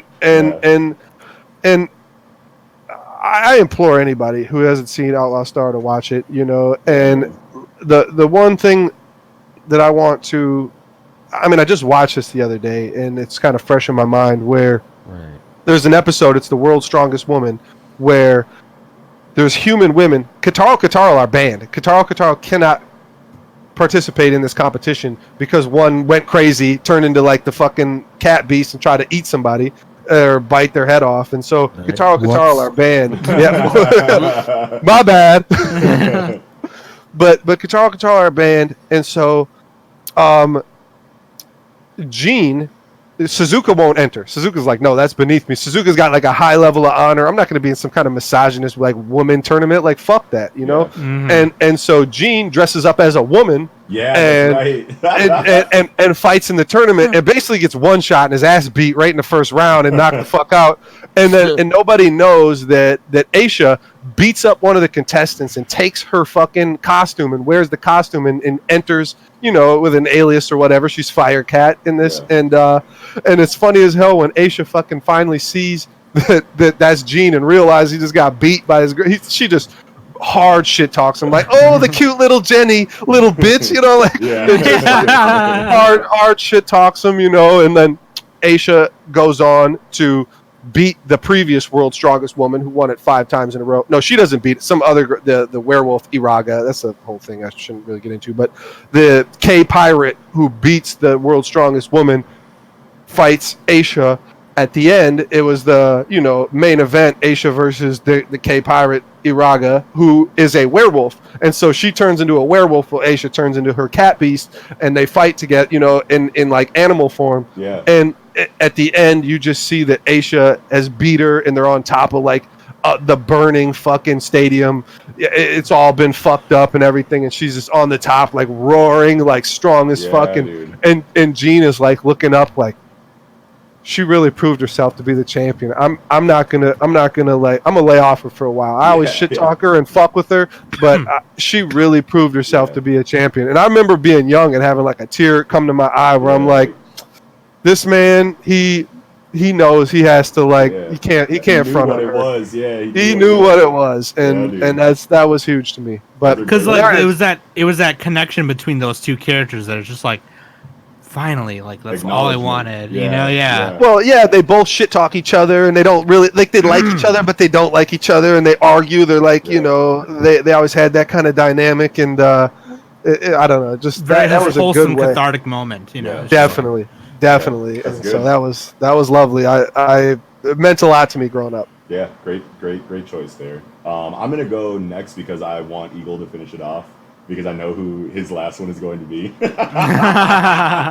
I did too before I even asked him. I know Kiko does, and I know for a fact you're just expecting it, and you're right with your guess. Yeah, and I knew it too. I feel like she's gonna be a really strong end to it. So I'm just gonna do an honorable mention, and then I'll go into my last pick. So one that I feel like definitely needs to be brought up because it's a really important series to probably everybody here. Full Metal Alchemist, Izumi, Curtis. Yes, Izumi's hard body, and I wanted to also throw Olivier Armstrong in there too. Yeah, and Armstrong's sister. I was gonna say Olivia too because I know Daniel's gonna be hot if we don't say Olivia. That's his main waifu in this this laifu. In this laifu.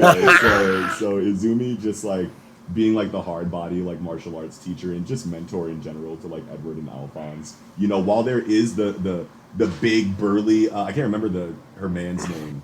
I don't remember either, but I love where him and Armstrong like have the flex off, and then they like respect each other and shake their hands, and they they both got them glimmery fucking stars in their eyes where they shake each other's hand, and they're like, yeah, men can talk with their muscles or whatever. Like we respect each other after the flex off. Right. Izumi will beat both y'all's ass. So and cough up blood while doing it. Yeah, but I just love I just love the dynamic how where like even though there's like a big strong burly like male counterpart to Izumi, she's still the one that's not to be trifled with, And she tried to perform the, illegal transmutation and lost some organs, and she's always coughing up blood like All Might, and I just love her character because like I've just never seen like she has such a unique, character, and training Edward and Alphonse, and just like raising them basically, and being that motherly like figure to them after the death of their biological mother is like she just has like such a badass aura to her, So I wanted to shout out to Izumi there. But my main event pick is Machi from Hunter x Hunter, and and she's always gonna be my number one waifu for life. I love Machi, and she has a lot of moments in the story. I mean, one moment in particular that I want to talk about that you just like would never expect to see a female character have. Like when in the Yorkshire City auction arc, when Killua goes to attack her, and he punches her in the stomach, and she flexes her stomach muscles and doesn't let him get his hand back.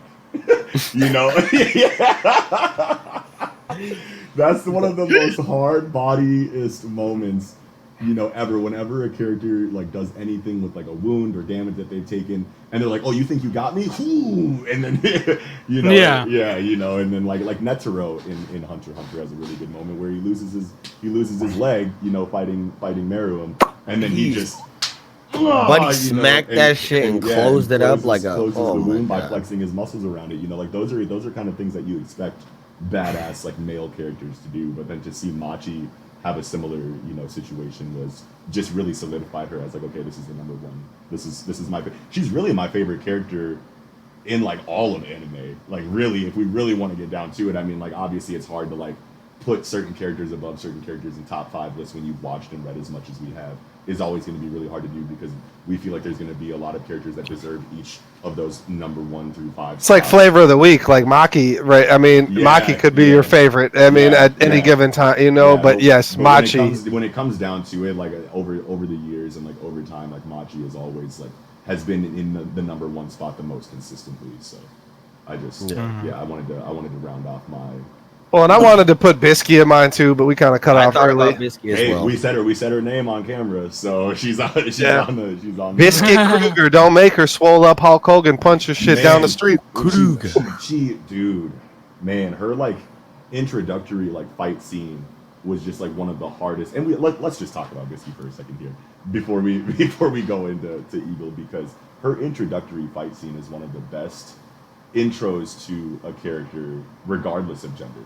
When she's sitting there and she, is using the Accompany to take one of Gentharu's like guys like away from the rest of the conflict, and he's like, "Why would you use your last Accompany to be alone with me out here? Like, now it's just me and you. You have nowhere to hide, and like we're in this big open space." And she was like, "That's because I didn't want you to call for help after I'm, when I start beating your ass." And he's like, what are you talking about? You're a little girl. And they start squaring up for a little bit, and she's like, hitting him, but like I think he's an enhancer, so like he can take it, Yeah. And then but she's working him a little bit though, and then he backhands her, and he's like, "See, man, like you can't fuck with me. Like you can hit me a couple times, but like there's a big difference in strength here, And she's like, "Yeah, there is, but I just wanted to let you hit me once so that I didn't feel as bad for what I'm about to do." And then she hulks out, and then the next thing you see is just her pushing his whole face in. In slow motion, like, and that's it. He's done. And then it's over. And then she's talking shit like, "I don't like using this form because I'm ugly," and I'm like, I like my younger girl. He's like, "Oh, you can't hear me anymore?" She's like holding him up like a rag doll, and he's like unconscious. One of the most badass moments ever in that series. But yeah, Machi and Bisky. There we go. That's my last little.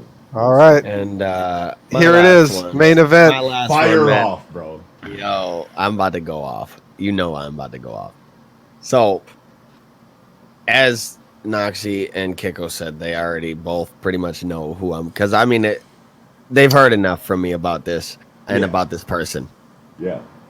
But my number one most badass, well written, just superb female character of all time has got to be the big goat, the one and only Marieliona Vermilion. Let's go. It's gotta be, yo, because like, Let's oh go. my fucking god. Dude. I don't even like fire characters by default. Yo, and right, yeah. the baddest bitch out. Yeah, dude. Not only does she have like she literally exudes badassery. Like she has all the aspects of a character that I love. Yes. But like wrapped up in somebody you would not expect to have them. Yes. So it catches you off guard and you're like, whoa. And like from the second she was introduced, she's a fucking monster, because it's like, all right, Fuego, he's a monster. You meet him, he's a captain, he's a monster. Yeah.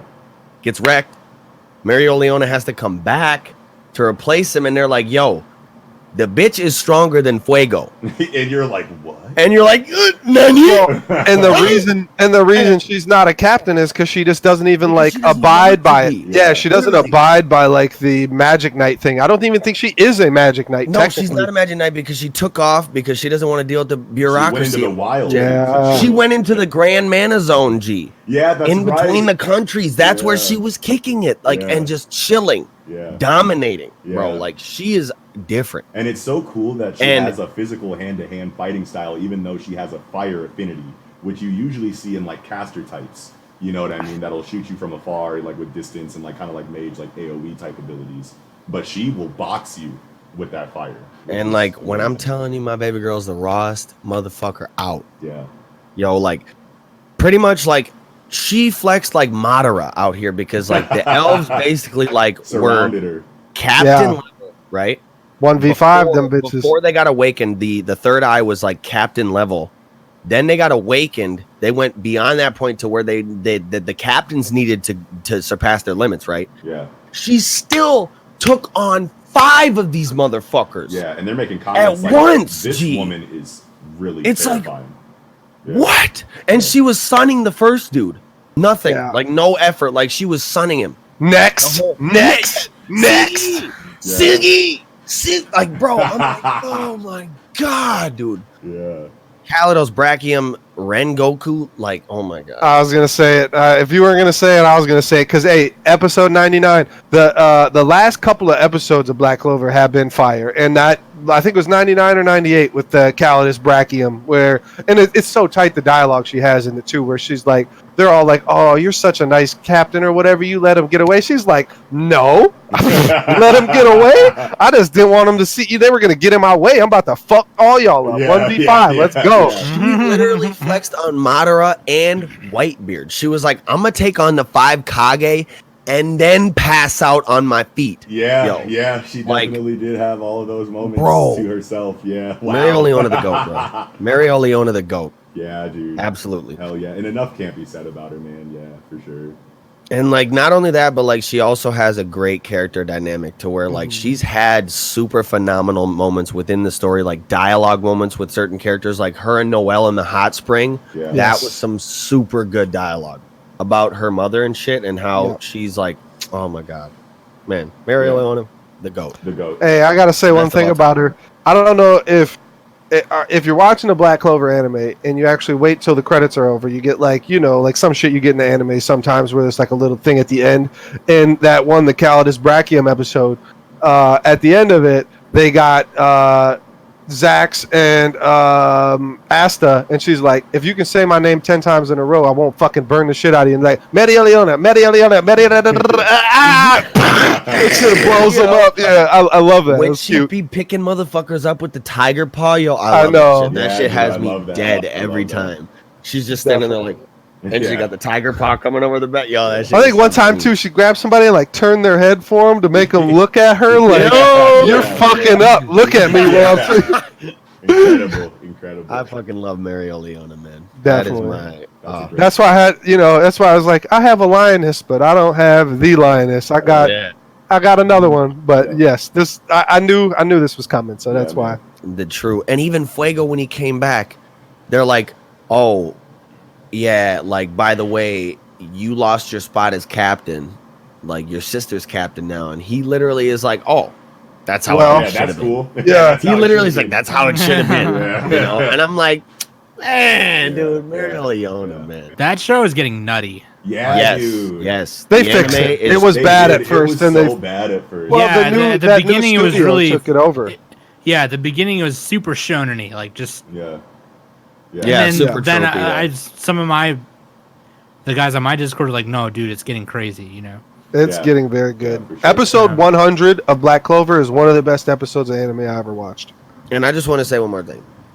The dialogue, the one line, just how you know she's raw. Like, they say, they're like, what did the elves say? They're like, oh, pretty much like, nice play. Like, you decided to buy them some time and sacrifice yourself so that they can get away. And she's like, and they throw an attack at her. She's like, bow, just deflects it like no sweat. And she's like, you got the wrong idea, motherfucker. I'm about to kill all you motherfuckers. Like, yo, I'm like, big like chills. Oh my god, dude. Yeah, dude.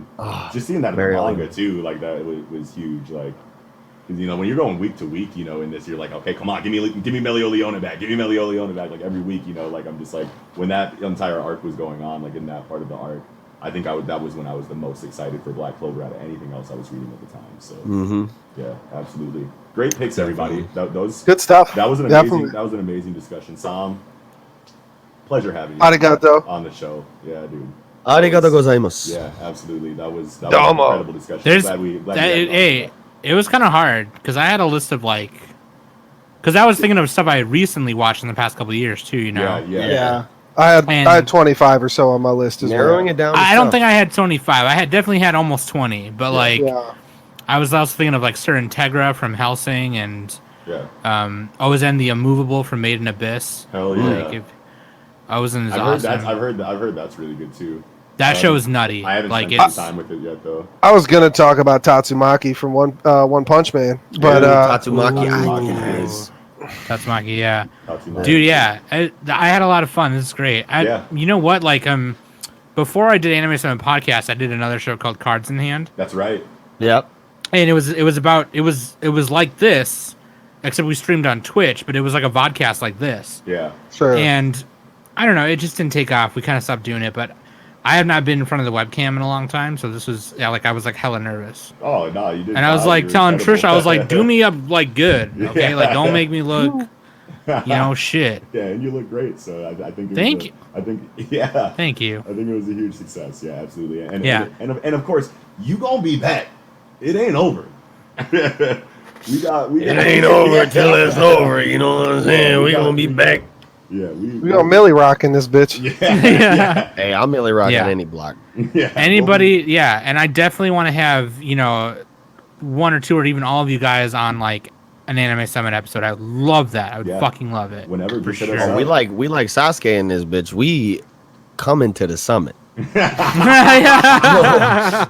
we gon' This eagle in the corner right now going, oh my!